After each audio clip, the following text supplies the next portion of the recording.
Nah, perubahan yang cepat ini juga sesuatu hal yang harus kita sampaikan ke mahasiswa kita gitu ya, bahwa saat ini perubahan drastis yang akan kalian hadapi. Saya katakan akta 2015 agar mereka aware gitu ya, bahwa mereka akan bersaing dengan orang dari berbagai negara. Bahkan GATS itu nanti berlaku, maka orang dari manapun, bukan hanya dari ASEAN, akan jadi saingan mereka gitu ya.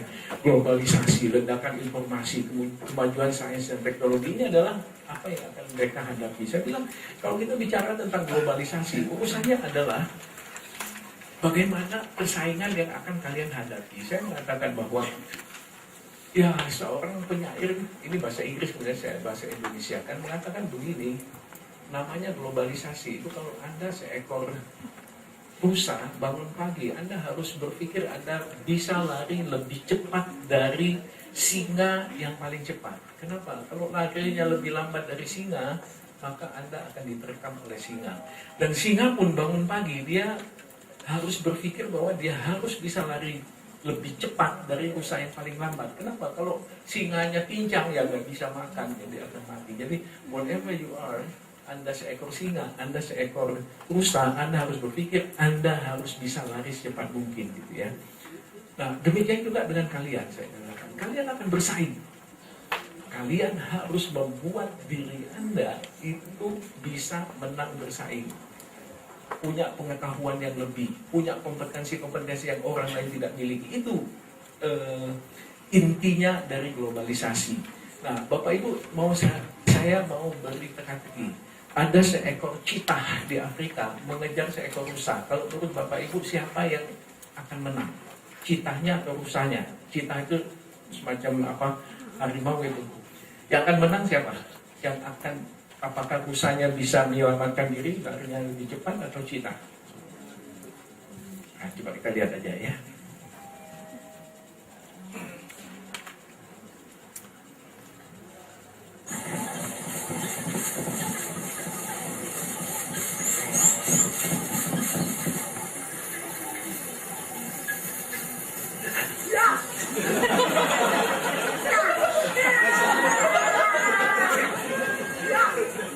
Oh, ternyata yang menang dosen Telkom University.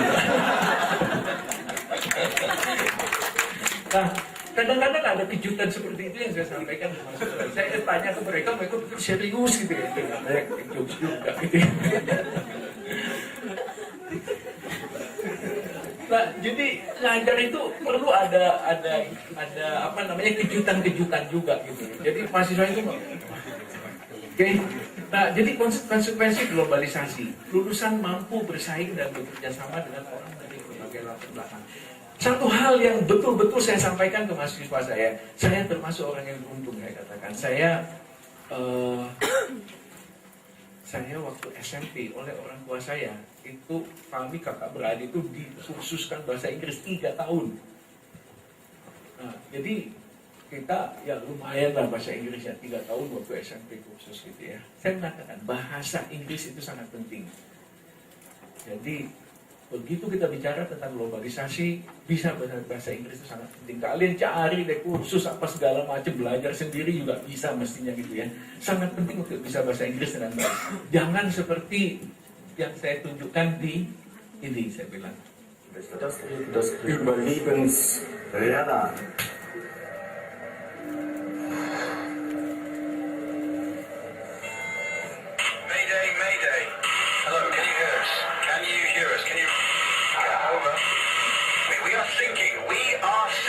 Hello? This is the German Coast Guard. We are thinking. What are you thinking about?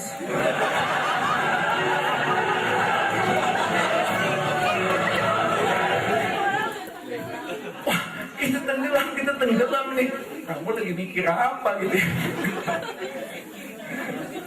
Nah, jadi kalau saya itu hal-hal serius saya sampaikan dengan mahasiswa saya tuh yang membuat mereka ketawa gitu ya. Nah, itu kalau menurut saya nggak usah serius tuh harus apa, kening berkerut gitu ya. Nah, ledakan informasi ini seperti saya katakan tadi, Informasi itu di internet banyak sekali tersedia. Bagaimana membuat informasi itu menjadi pengetahuan buat kita? Saya mengatakan mereka, apa yang kalian harus bisa? Nomor satu adalah bisa search yang efisien. Search yang efisien itu ya bisa cari aja di Google gimana sih caranya search yang efisien gitu ya. Kasih apostrof di ujung-ujungnya, kemudian kalau dikasih apostrof kemudian kata kuncinya panjang banget, nggak ada itu website yang memuat itu gitu ya, potong gitu, kemudian pakai and or segala macam, ada boolean algebra.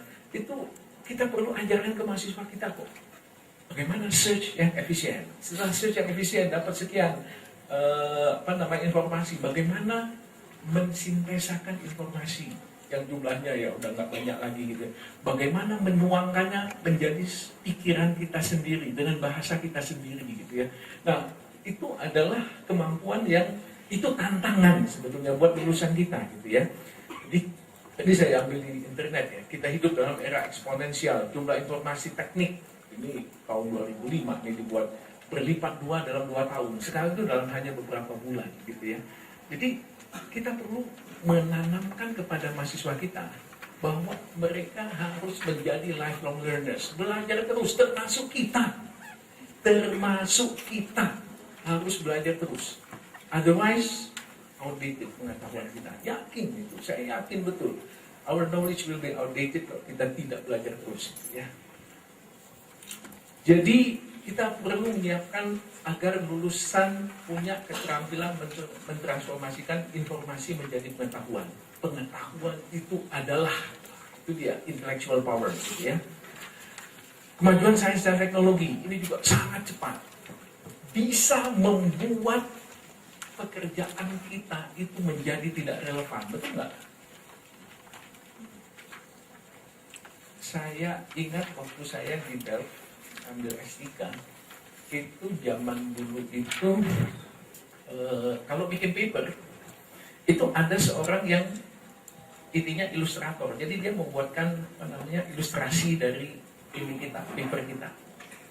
Kalau grafik itu kita cuma kasih ini aja, kira-kira besarnya segini, gambarnya mau begini gitu ya. Kemudian ilustrasi gambar-gambar, kita kasih ngomong aja, nanti dia gambarkan. Nah di tahun awal 90-an itu mulai ada transformasi, ilustrasi itu dibuat pakai software. Nah si bapak ini dia nggak mau belajar untuk itu. Dia kemudian dia kehilangan pekerjaannya karena dia tidak mau menggunakan tools yang baru ini, teknologi. Contoh yang selalu saya sampaikan itu kalau Bapak Ibu ke Pangandaran 20 tahun yang lalu, masih berapa ya Mbak ya? Kalau saya ya nggak 20 tahun yang lalu lah, 10 tahun yang lalu.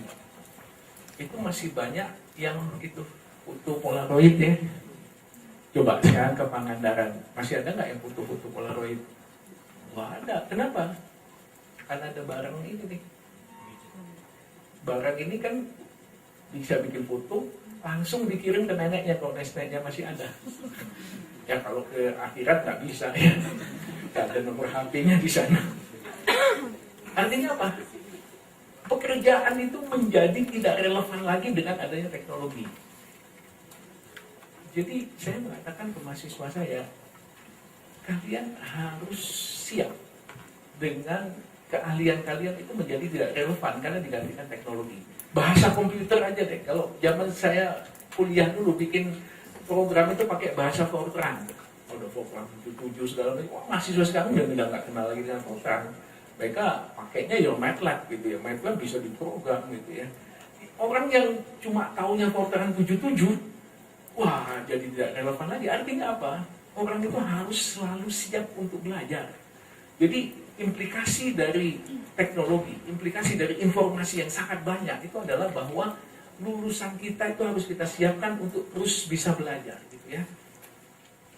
Nah, kemajuan teknologi itu Bapak Ibu kalau datang ke FO di jalan Dago, itu ada kamar pas ya.